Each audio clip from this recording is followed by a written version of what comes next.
So you start with this very simple, repeatable methodology that gives sales reps a context to capture good information. And then down the road, that leads to better forecasting.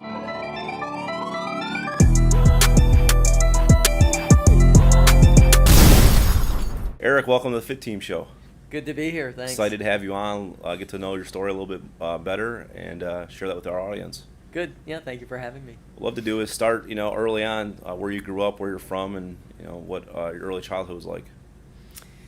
Yeah, so I wasn't born here, but moved here with my parents down in Miami in the early 70s.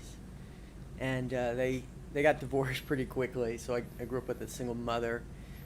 We moved, I don't know, probably about 5-6 years, probably 76 up to Lighthouse Point in Pompano. So I grew up in Lighthouse Point, went to Deerfield High School, FAU, MIT eventually.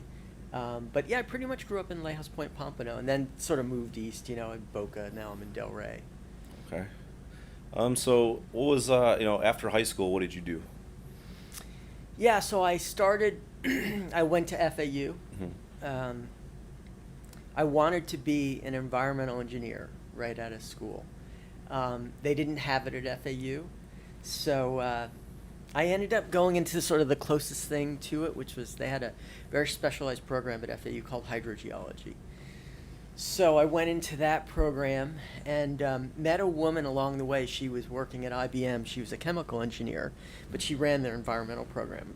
And got friendly with her and ended up getting a job right out of school, working as an environmental engineer for 1 year. And then kind of a fluke thing happened. I had an opportunity to get a job as a programmer, Mm-hmm. working in a new thing. This was in '91 in multimedia.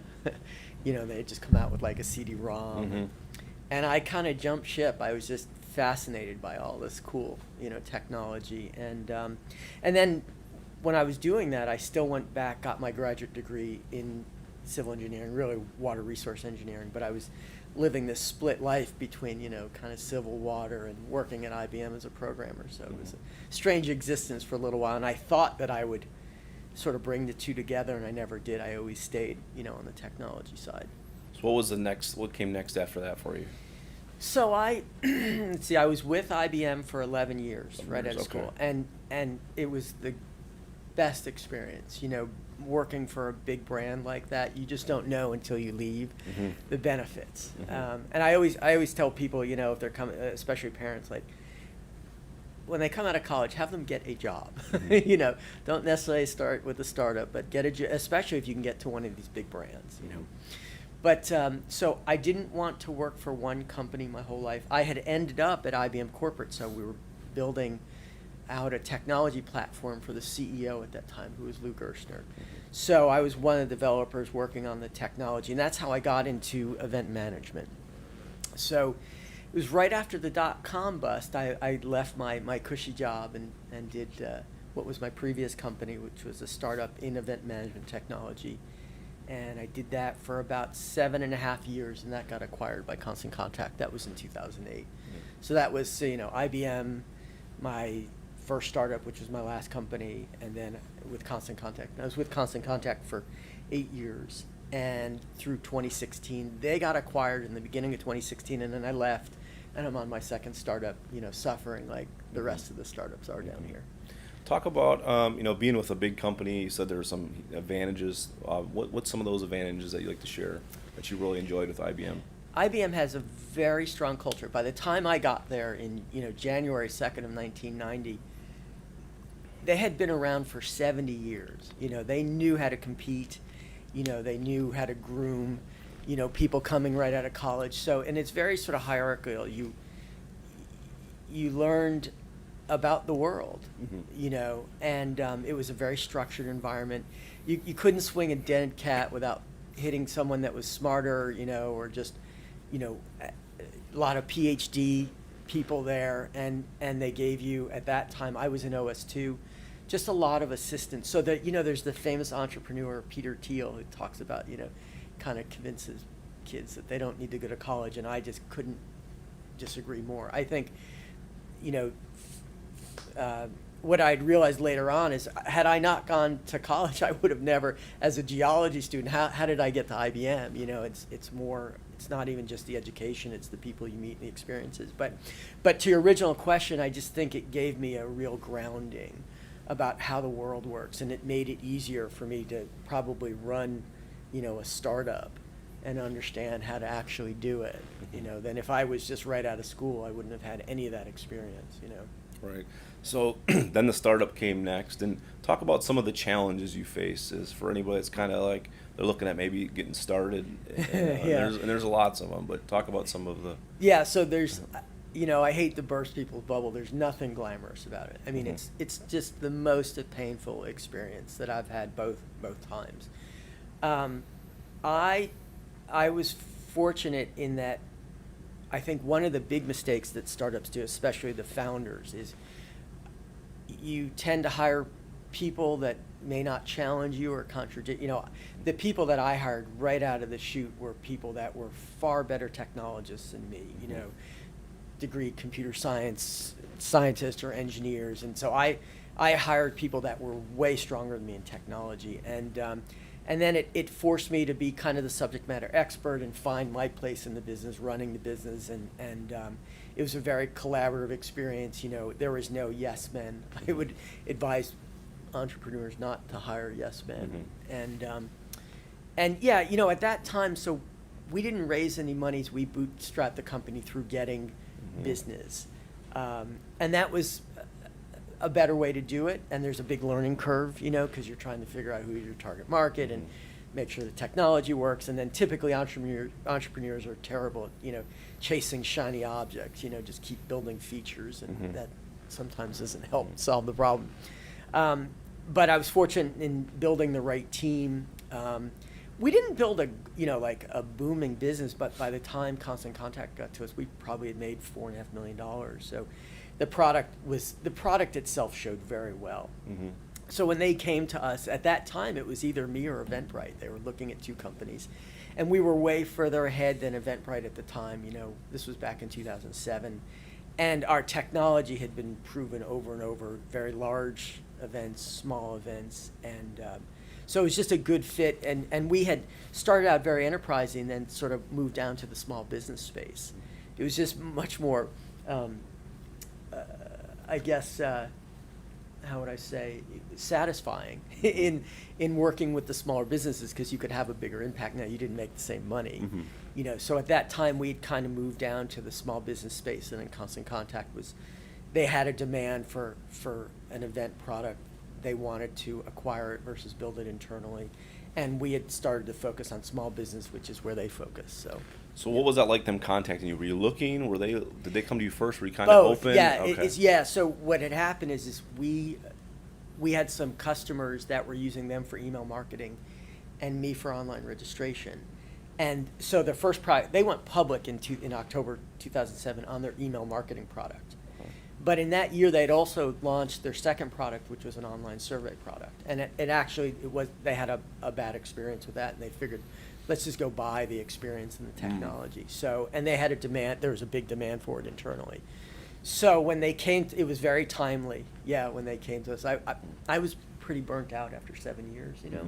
And it was that, or I had gotten to an A round of funding with a private equity group. There was almost $3 million of funding, and it was either do that or go with Constant Contact. And I was just kind of burnt out on running the business, and never even thought about, you know, I had never even, I just thought when I started this business, you know, you hopefully you'd get acquired or build a booming business.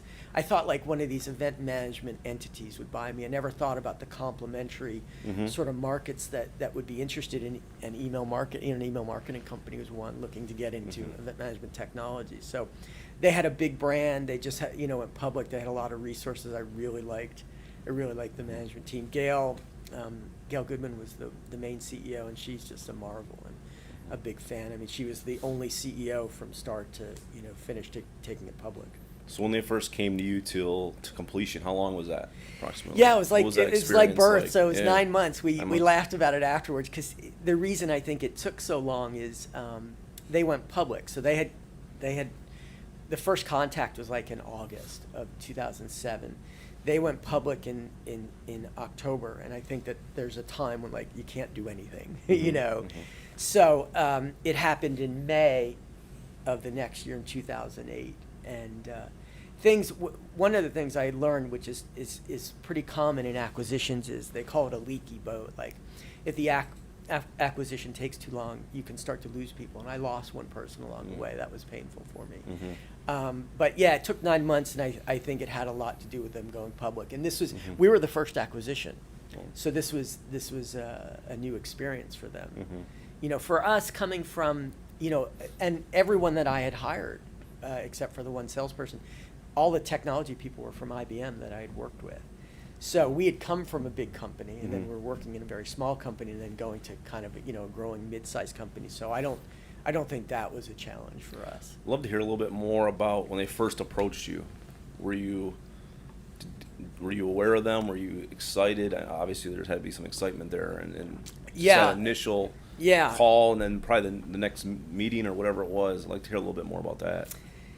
It was exciting because I never really considered that as an acquisition source, you know, and as I got to know them, I really liked them, you know, and it made such a good fit. I'll tell you from a technology, it's funny you asked this. So all of the online registration applications, and it's an old product category. It's been around for a while, but we would struggle the most with the email part of it, because you, in a sense, in a small sense, you're acting as an email service provider, and you have to work with all the internet service providers, you know, Hotmail and Gmail and Yahoo, and we hate that. I mean, that was a painful part of the business. So as I started to learn my way into the challenges of event management, I was like, wow, I can offload this whole email thing to someone that does it for a living. That was one of the bigger attractions. Besides, you know, it was a big company, and they were well funded, and I really liked the people. And yeah, there was that technology challenge. I was like, great, give this to someone else. So when the acquisition was complete, talk a little bit about that. So yeah, I was kind of numb for a while. You know, I entrepreneurs, you know, they say, you know, the term, you go for broke, you know, and then you get there and it's a bad day, you know, and you actually, so we had real highs and lows. We had, you know, times when we were fat and happy and times that we weren't. And I think when we went from the enterprise down to the small business, we were bringing less money, which was costing me more money to keep the business. So I was thrilled to be there. I remember the first day when we showed up and they were announcing it to the company, and we walked into the room with the exec team, and they just sort of tackled me. I was scared. I was taken back because I didn't even know who all these people were, and so you're sort of taking it all in, you know. And we were a small group. There was, you know, it started out with 6, and then one of us dropped, and there was just 5 of us. So yeah, it was pretty exciting, you know, for both sides. You know, us as a small team, and them for their first acquisition. And what's funny after that is, their next couple acquisitions were all powerhouse teams, like real small tech teams. Because you could do a lot, you could make a lot of ground with a small tech team like that. So we kind of set the pace for what happened, you know, in the next couple acquisitions. Yeah. So after your time with them was done, what came next? Yeah. So I was involved with my product for 5 years, and then the last 3 years that I was running their market intelligence group, which was great because I got to look at other markets, places maybe they should go, and doing a lot of competitive intelligence. And that really led to, you know, my second startup, which I'm doing now, Deal Coach Pro, which is a sales technology. That was a, you know, insightful experience with small businesses and their struggles. So this sales technology, it started out sort of focusing on small businesses, and it turns out really it's better for medium and larger companies. You know, we've been learning our way into it. But for my second one, I raised monies right out of the start, and raising monies in South Florida is tough. It's really, really hard. So I raised, you know, almost 600, enough to build the product. It almost got us 2 years. We ran out of money in late 2017. So for the last 2 years, we've just been going at it really slowly, and making organic progress, like making the product better. We had our best year last year, meaning that we had one mid-sized company, but with 130 sales reps used it, and they loved it, and it went great. And now there's 2 interested parties in acquiring it. So that's exciting, but I know how hard it is. Talk a little bit more about your product and what. Yeah, so the strategy we took a sales methodology and turned it into a SaaS application. So the problem that we were solving for is, why is sales forecasting off so much? And every company has this. And we've always had this view that sales reps just don't have a simple, repeatable way to assess an opportunity, right? So sitting in all these CRMs, there's just bad data. It doesn't matter how much technology or AI you throw at it. Bad data in is bad data out. So you start with this very simple, repeatable methodology that gives sales reps a context to capture good information. And then down the road, that leads to better forecasting. So we kept it very simple and repeatable, and there's some really fascinating technology built in around predictive analytics. But it's a very simple sort of framework to help sales reps, B2B sales reps, capture information about the opportunity they're working on. It's not every opportunity, it's the ones that make or break your quarter. In fact, the more complexity, the better the application actually does. What's some goals you have for that company this year? So I think we've been very hyper-focused on the customers, the few customers that are using it to make them happy, but at the same time know that it's a common platform. It wasn't customized for any particular company, so we try and keep it generic as much as possible. And really putting in the things that actually, and sort of breaking that rule that I said, we've chased this one shiny object around predictive analytics. And it's the most interesting sort of technology I've ever been involved with, a lot of mathematics to make this work. And we just implemented it. And we're very excited about it, but we want to see how it does. So we're taking a little risk here again in implementing something that we see as the future for sales technologies and trying to prove that out. Yeah. I've recently heard that data is more valuable than oil and gas now. Yeah, it is the big commodity. Yeah, I think big data has certainly crossed the chasm, so to speak, in the last probably 5 years. Right, it's a burgeoning industry itself, and then obviously AI, so the two in combination go hand in hand now. So I'd love to hear how you got involved with Tedx. Yeah, so it's interesting that the last organizer, she did her last event in Boca Raton in 2016, and she had adopted a little girl, and she was moving away from Florida, and she was going to give it up, and she knew I had this event background, and she asked me if I wanted to do it. And like a lot of things, I sort of jump in and don't think about it a lot. It's like, oh, this will be kind of cool to do. And then I applied for the license, which is really hard. It's a free license, but it's a pretty exhaustive experience to get the license. And then I got it, and I was like, oh God, I got to build a team to do it. A TED talk can be very, very the rule set is very complicated. And then it was building the team. It was pretty much starting with people like Cindy Metzler to help me with the marketing, and some other people, Dina Taro, and just I have a great team of people that do stuff. They don't talk. People can be voted off the island. Everyone has to be rowing in the same direction. But the goal was, I thought, I'm a big fan of TED Talks. Creating something unique and bringing topics that I think would be interesting, to Boca Raton. And so our first year was in 2018, and that was a big learning curve. And then we just did our second year, which was 2019, and just logistically the event was much better. But there's a lot going on in tech, and I thought it gives us a chance to sort of highlight what's going on in South Florida. And and if you look at all the really progressive cities, Cambridge, Toronto, San Francisco, New York, they all have thriving, TEDx events. So that's really the goal, is to bring kind of a destination event here. How many events have you had in the last couple of years now? So we do one big event each year. Okay. They have these smaller things called salons, and we did 3 smaller salons last year, but it really distracted us from the main event. So we're just going to go back to doing the one big event each year. They typically will have 12 to 14 speakers. I'll get a couple from MIT. I did my MBA there, so I'm in that network, and so I'll bring some people down. And like one woman was using CubeSats, these very small satellites, to study hurricane tracking. So she's sitting at MIT, and actually her talk was one of the most popular talks last year. So, I'll find stuff there that really resonates with people here, and then the other half of the speakers will be local. Yeah, but we'll do one big event each year. Yeah. If someone wants more information on that, where would they go for that? Yeah, go to tedxbocaraton.com, and everything's on the website there. Okay, Yeah. great. Yeah. What else would you like to share that you haven't shared with our audience? Wow. That's a good question. I know it's kind of fun talking to you.